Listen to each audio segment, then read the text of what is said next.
This video is brought to you by Sailrite.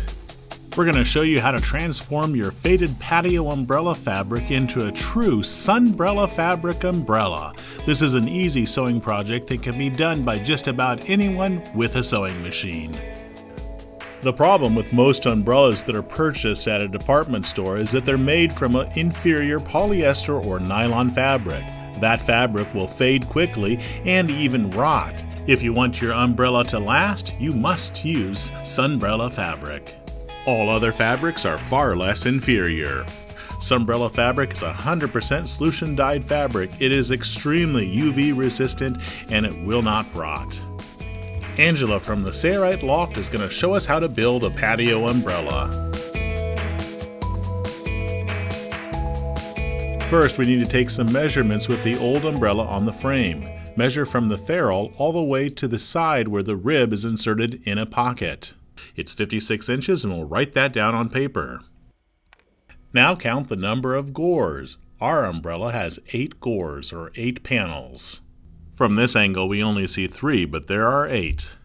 Next, we'll take a measurement underneath the umbrella from edge to edge, where the end of the ribs are. So our ruler goes all the way to the edge, and here it measures 101 inches. We'll write that measurement down on paper as well. Using those simple measurements, we can now go to the Sailrite website and click on the Sailrite Fabric Calculator, and it will tell us how much fabric is required for our umbrella.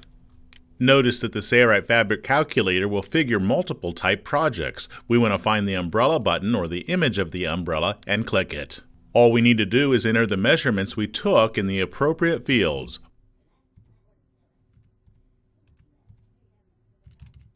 If you have questions about any of the selections, just click on the question mark and it will provide a detailed description.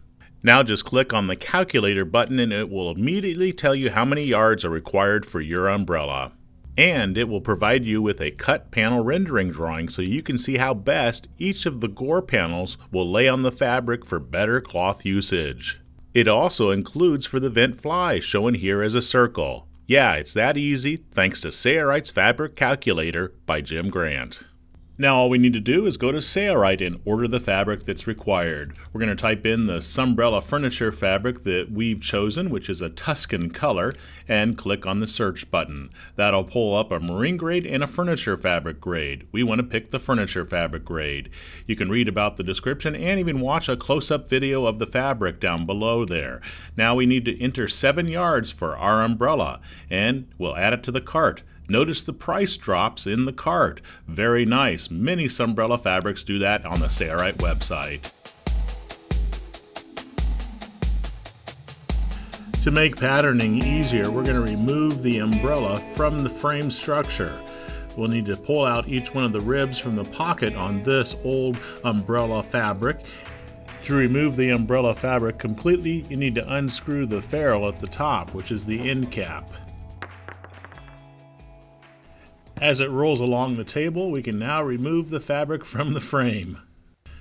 Spread the umbrella fabric out on a flat table so that you can take some measurements of one of the Gore panels. Here Angela is stretching the fabric so that it's nice and tight, and she takes a measurement across the bottom portion from seam to seam. Looks like it measures around 40 inches. We'll make a rough sketch of the Gore and then write down the measurements. At the Gore's peak, where the vent is installed, we'll pull the fabric out from underneath the fly and take a measurement from the edge of the fabric all the way down the center of the Gore to the bottom edge. Looks like it's about 41.5 inches. We'll write that measurement down on paper. To measure the top edge of the Gore, we'll pull the fabric from underneath the fly and we'll measure from seam to seam.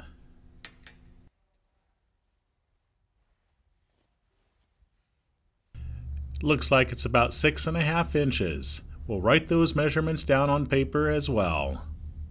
This should be the finished size. Now we need to add for hems and seam allowance. So we need to add these amounts to the top, the middle, and the bottom edge. Now we know exactly the size of the fabric that needs to be cut out. Let's measure the vent fly at the top or the peak of the umbrella. We'll pull the fabric fairly tight across its length, and it measures 28 inches. Typically, that's normal for most umbrellas. Write that measurement down as well. That measurement is for the finished fly, but we need to add 1 inch for a hem. So now we know the size of the fly to cut out as well. We're going to start by cutting out the Gore panels. We've laid out the fabric and are measuring the bottom. Ours is 41 inches. Then we need to find the center of that. So that would be 20.5 inches. Then we'll strike a line along the length of that Gore at the bottom. From that middle position, we'll measure up the length required for our Gore. Our example was 43 inches. So we'll measure up to 43 and strike a line. At that location, we'll strike another line that's horizontal to the bottom edge. Now we'll measure the length of that line so that it's equal to what our umbrella needs to be at the top of the Gore. Be sure to center that measurement between the mark we measured up from the bottom edge. So 7.5 inches was our measurement. Now we'll simply strike a line up from the bottom edge corner all the way to the top edge corner. This will be a diagonal line to that measurement. We'll do that same thing on the opposite side as well. And now our Gore is plotted on the fabric.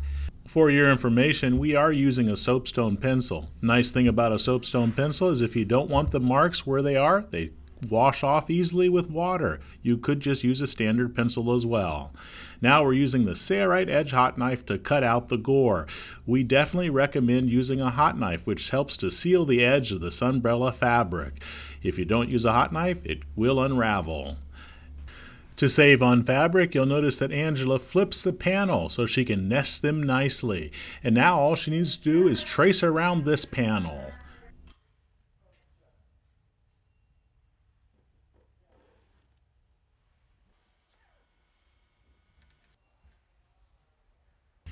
When she's done tracing around the second Gore, she'll do the same thing again and flip the panel so that it nests beautifully again. We need to do this 8 times. We're not going to show doing it all the way down the length of the fabric. Then she'll use the Sailrite Edge hot knife to cut them all out. And here's what they look like when they're done.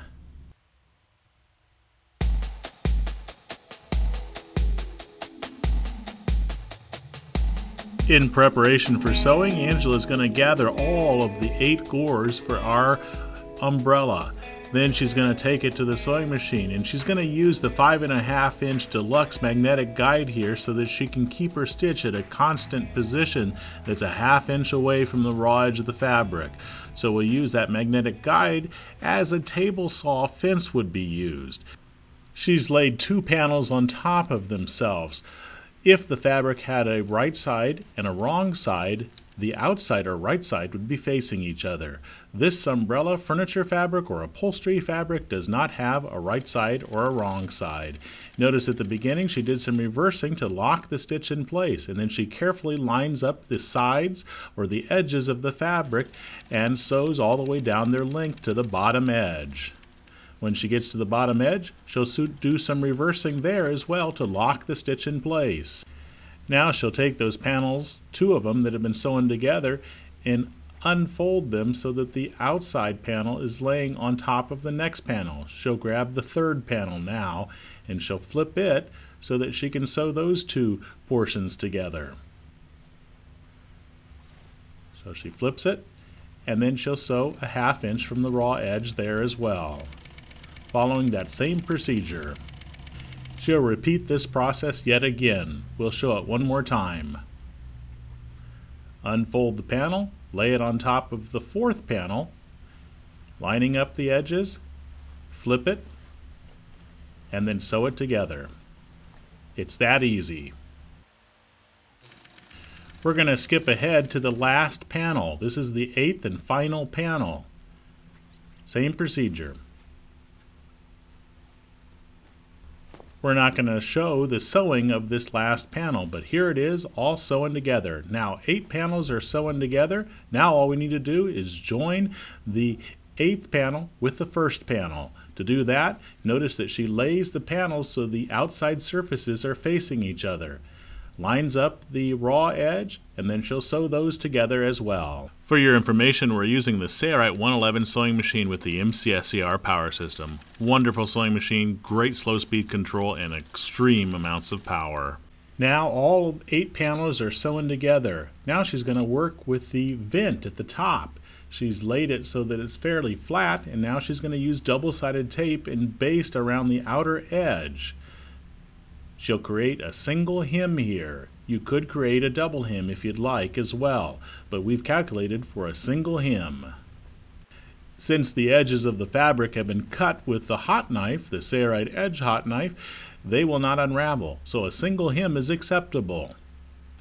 The double-sided tape, seam stick for canvas, is very important and highly recommended, as it will help to hold our hem together as we take the panels to the sewing machine and sew the hem in place.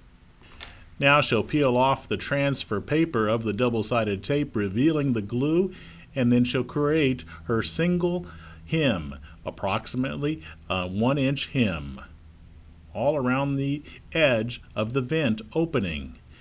The hem is being folded towards the inside of the umbrella.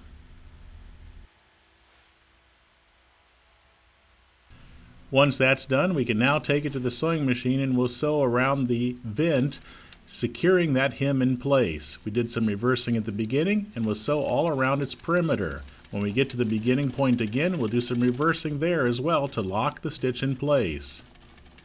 We're using the Sayrite 111 sewing machine with the MCSER power system. That vent is done. Now we need to concentrate on the bottom edge. We'll follow the same procedure, applying the double-sided tape all along that edge. When you come to each one of the seams, you want to trim off the excess of the seam that is sticking over the edge. The double-sided tape can take a bend nicely, as seen here in the video.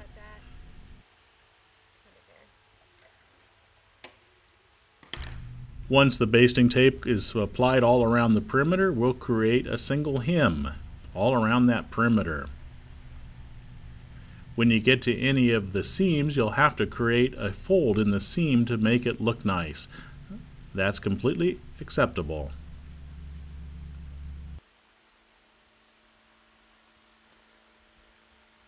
We'll skip ahead here and show how to create the double hem. Again, we're going to run a row of the double-sided basting tape or seam stick on top of that hem we just created, all around the perimeter.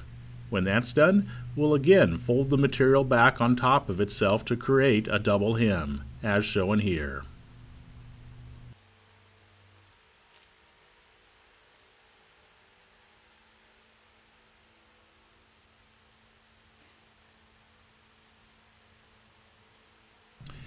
Then we'll take it to the sewing machine and sew around the perimeter, securing the double hem in place.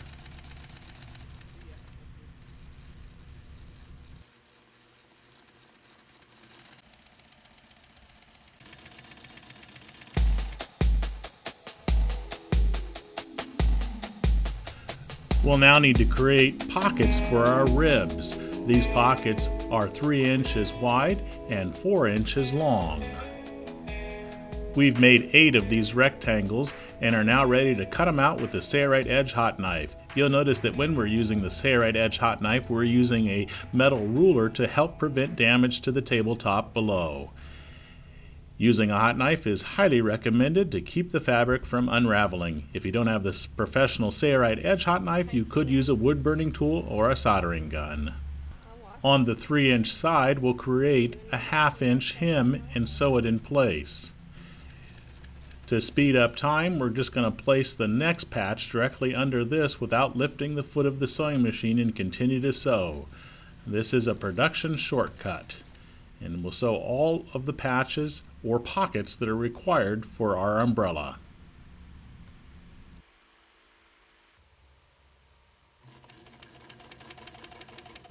We'll then simply cut the threads that join each one of these pocket patches together. We'll sew each one of these pocket patches on top of our seam line so the seam line is centered at the bottom edge. Be sure the patch is laying approximately a 1/2 inch over the edge and the hem that we just created is at the top. we need to sew this patch on so that it's not going straight up, but she actually tilted it in approximately a 1/2 inch. She'll do some reversing here at the top and sew all the way down to the bottom edge, and she'll create approximately a 1/2 inch hem there as well, so that it does not extend past the edge of the umbrella. So when she's creating this hem along this bottom edge, she's making sure the hem does not extend past the edge of the umbrella. And it's a good idea to do some reversing here, because this is where the rib end will be coming up against the pocket edge. She's not going to do it on this patch, but she will on future patches. Notice that when she gets to the edge, she buries her needle, lifts her foot, and notice how she makes a pocket here. The fabric is not going straight up, but there's actually a pocket to allow the rib insertion and make it easy. And then she reverses several times there at the end. Now here she's going to do some excess reversing, because this is where the rib edge or end will come up against that pocket, and you want to make sure it's secured down nicely. So some extra reversing is a good idea. You'll do this at each location where a seam was created.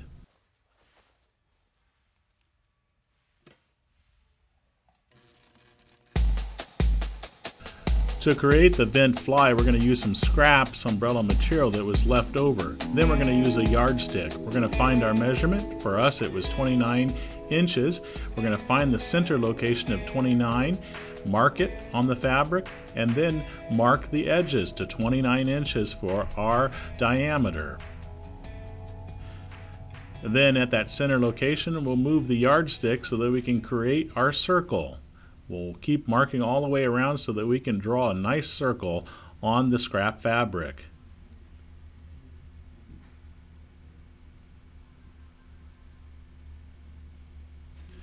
We'll do that all around the circumference. Once that's done, we'll freehand joining up each one of those marks to make a nice circle. We're using the soapstone pencil here. You'll need a second circle that's half the size of the first. So ours is 29 inches, so we're going to create one that's 14 inches. That's close enough. So here we're creating a second circle following that same procedure. This will be used as a reinforcing patch for our fly at the center location for a grommet placement. Again, we're going to use a serrate edge hot knife and cut out both of these circles, the small one and the larger one, and we are using a ruler on the underside to prevent damage to the tabletop.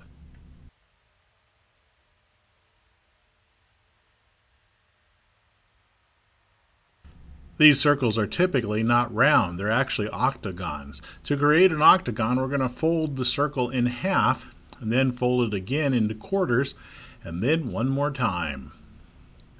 Now all we need to do is mark where each one of the folds are with our pencil.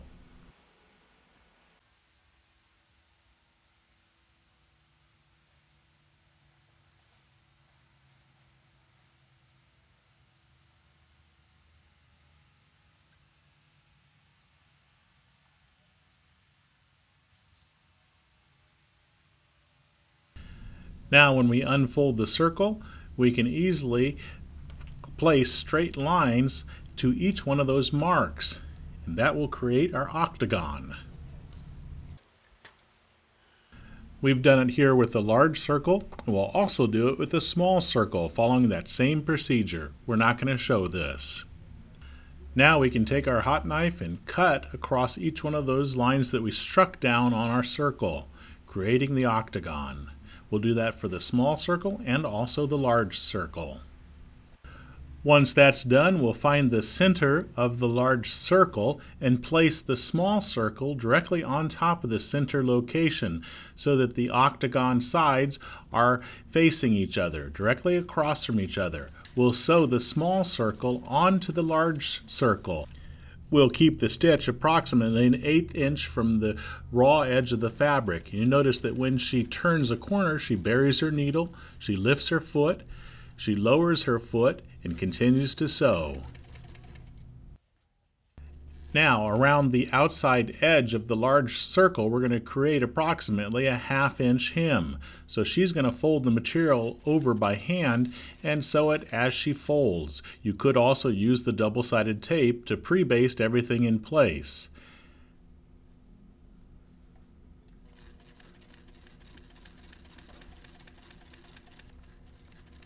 When she gets to a corner, notice that she has to create an extra fold in the fabric, and that's quite acceptable. Buries her needle, lifts her foot, rolls the fabric, lowers the foot, and continues to sew. Now all we have to do is install a grommet in the center. We're going to use a number 2 hole cutter, and we're using a deluxe cutting pad on the bottom side to prevent damage to the hole cutter. We used a mallet, punched a hole through. Now we're going to use a number 2 spur grommet. Place it on the anvil, place the stud portion of the grommet through the hole, and then the female portion with the teeth on top of that. Then we're going to use that tool and give it a few blows with a hammer to press our spur grommet in place. You could also use a washer grommet, which are not as strong, but if you have a spur grommet, we recommend using that. To mark the location of the vent fly on the new umbrella, we need to install the new umbrella fabric onto the frame. So that's what Angela is doing here. She'll insert each one of the ribs into the pockets that she created.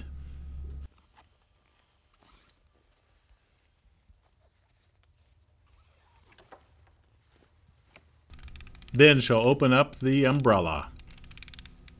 Next, she'll lay the vent fly on top of the ferrule and screw on the cap.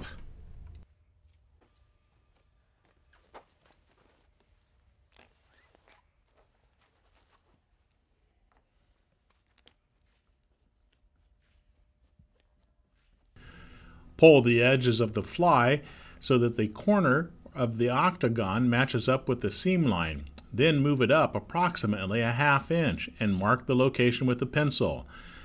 The reason for the vent and also the loose fly is to allow the excess air to flow through the umbrella so it doesn't shoot up like a rocket in high winds. So do that around the perimeter of it. Then remove the cap and also the fly, and then you'll need to take the umbrella off of the frame yet again.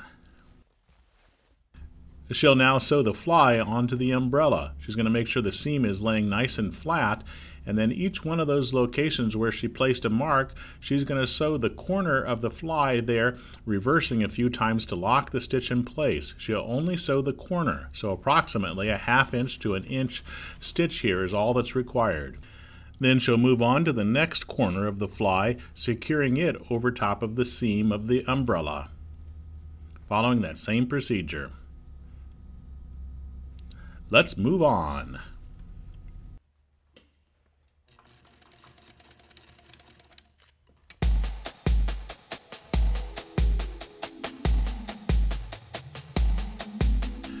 Most umbrellas utilize a tie so that you can tie up the umbrella when it's not in use. Here we're cutting a strip of fabric from our scrap that is 2 inches wide, and it's approximately 40 inches long. Then we'll draw on our scrap fabric a square that is 4 inches by 4 inches. This will be used to reinforce the umbrella tie. We're going to cut it out with the Sailrite Edge hot knife again.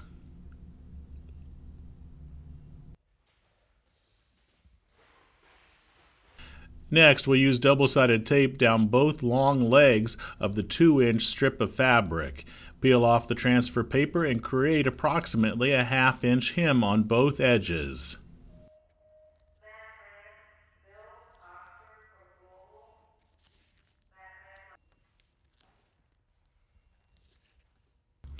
We'll then apply basting tape to our square that is 4 inches by 4 inches, create a 1/2 inch hem on the 2 edges, and then apply basting tape again on the 2 other edges and create approximately a 1/2 inch hem there as well.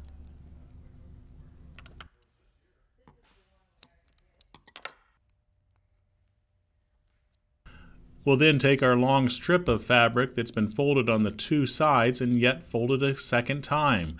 so it creates a nice strip with finished edges, and we'll sew down its length, reversing at the beginning and sewing all the way to the other side, reversing there as well, folding it as we go. This creates a nice tie for our umbrella.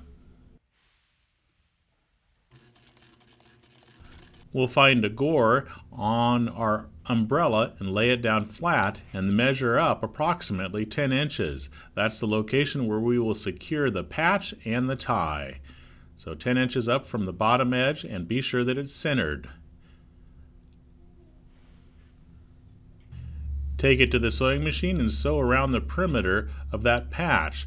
Typically it looks like a diamond when it's installed on most umbrellas. It doesn't have to be, but it looks best that way. So the point of the square is facing the bottom edge. Notice how she buries the needle, lifts her foot, lowers the foot, and continues to sew at each one of the corners, just as we talked about earlier. Once that's done, we'll find the center location of the tie we made and place it directly in the middle of the square or diamond. Then we'll sew, securing it to the middle with a few bar tacks or reverse stitches. And that's all there is to creating the umbrella tie. Now all we need to do is install our umbrella onto our frame. Here we're screwing in the cap again, and now we'll insert the ribs into each one of the pockets.